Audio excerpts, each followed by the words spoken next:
जय श्री कृष्णा, राधे राधे।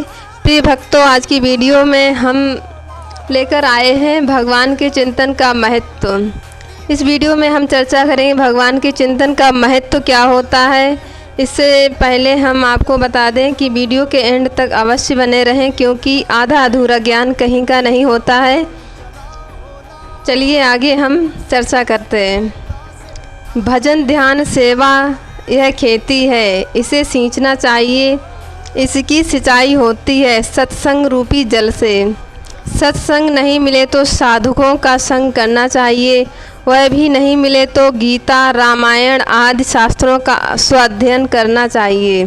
इससे भी खेती हरी भरी रह सकती है। स्वामी राम सुखदास जी ने कहा, आगे के लिए साधन बना रहे, उसके लिए बात बताएं। बात बहुत मूल्यवान है। मृत्यु का कोई भरोसा नहीं है, ना मालूम कब मृत्यु हो जाए। मृत्यु के समय भगवान की स्मृति नहीं रही तो निश्चय ही दुर्गति है। पता नहीं कब मृत्यु आ जाए, इसलिए हमें हर समय भगवान का चिंतन करना चाहिए। चाहे हमारे प्राण चले जाएं, किंतु हम भगवान को नहीं भूलें। निरंतर भगवान के भजन ध्यान के लिए गीता जी में बताया गया है। श्री कृष्ण, हे अर्जुन, श्री कृष्ण कहते हैं, हे अर्जुन, जो पुरुष मेरे में अनंत चित्त से स्थित हुआ सदा ही निरंतर मेरे को स्मरण करता है, उस निरंतर मेरे से युक्त हुए योगी के लिए मैं सुलभ हूँ, अर्थात सहज ही प्राप्त हो जाता हूँ। नित्य निरंतर भगवान के स्मरण से भगवान सुलभ हैं। भगवान मिल गए तो जीवन सफल हो गया। पहली बात यह है कि शरीर का भरोसा ही नहीं। यदि भगवान के भजन ध्यान के बिना शरीर छूट गया तो पता नहीं कहाँ तक पतन हो सकता है। भगवान ने गीता जी में बताया है, यम यम वापि स्मरन् भावम त्यज्यन्ते कलेवरम तम तमय वैति कौन्ते सदा तद भवाति।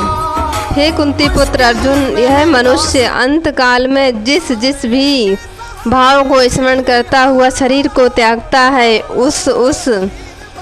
उसको ही वही प्राप्त होता है। क्योंकि सदा जिस भाव का चिंतन करता है, अंत काल में भी प्रायः उसी का स्मरण होता है। यदि हमें अंत समय में पशु की स्मृति हो गई तो पशु ही बन जाएंगे, जैसे जड़ भरत मुनि हिरण बन गए थे। अंत समय का पता नहीं, इसलिए दूसरी चीज़ों को मौका ना ही दें तो अच्छा है। गोकुल चंद नाम का एक भाई बीमार था। आज उसकी मृत्यु हो गई। 25-30 हज़ार रुपये का उसके पास सामान और रुपये आदि था। पुलिस उठाकर ले गई। यदि वह जीते जी रुपयों को अच्छे काम में लगा देता तो कितना उपकार होता। यही दशा हम सबकी होने वाली है। इसलिए जब तक मृत्यु दूर है तब तक जो करना है वो कर लेना ही चाहिए।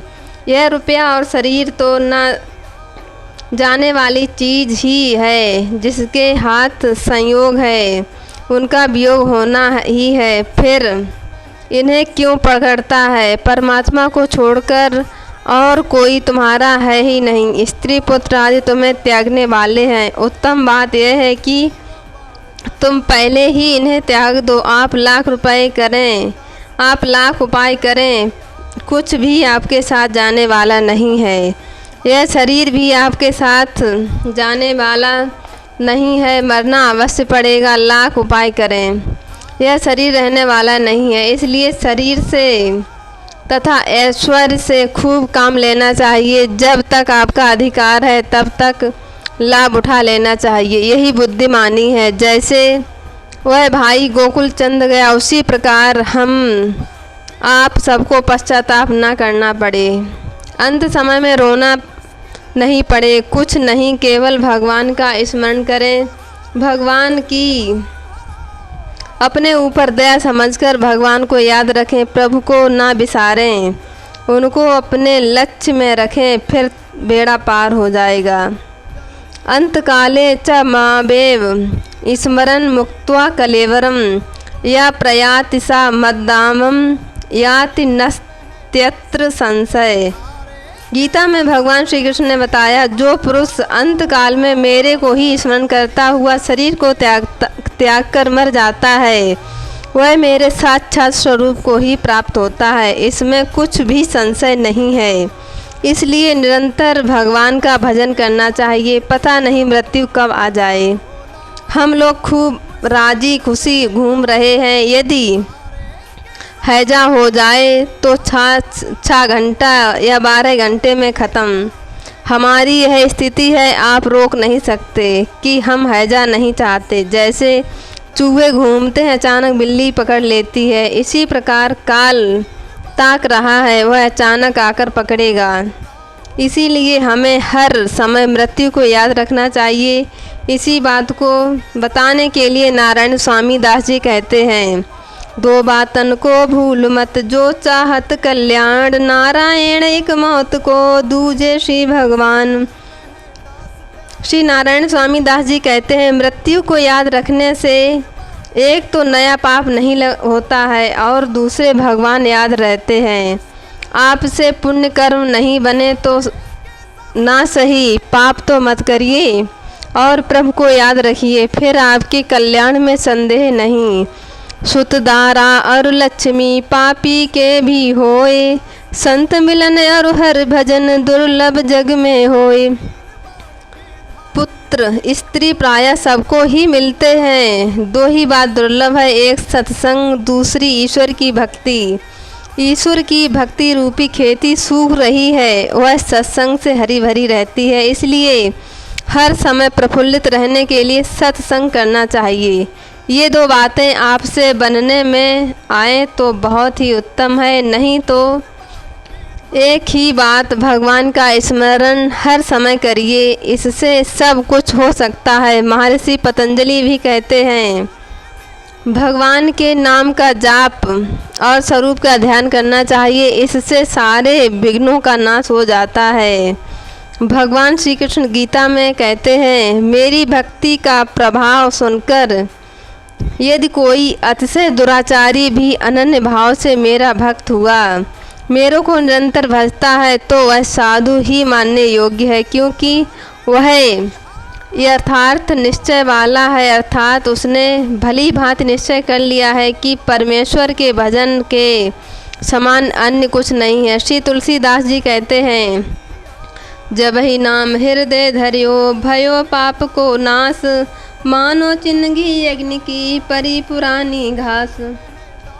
तुलसीदास जी ने बताया है, निरंतर भगवान के चिंतन से भगवान की प्राप्ति अवश्य ही हो जाती है। अंतकाल में हो ही जाती है, पहले भी हो सकती है। आप अपने तो पुकार लगानी चाहिए, पुकार प्रेम की हो। केशव केशव कू किए ना कू किए आसार, रात दिवस के कूकते कहूँ तो सुने पुकार।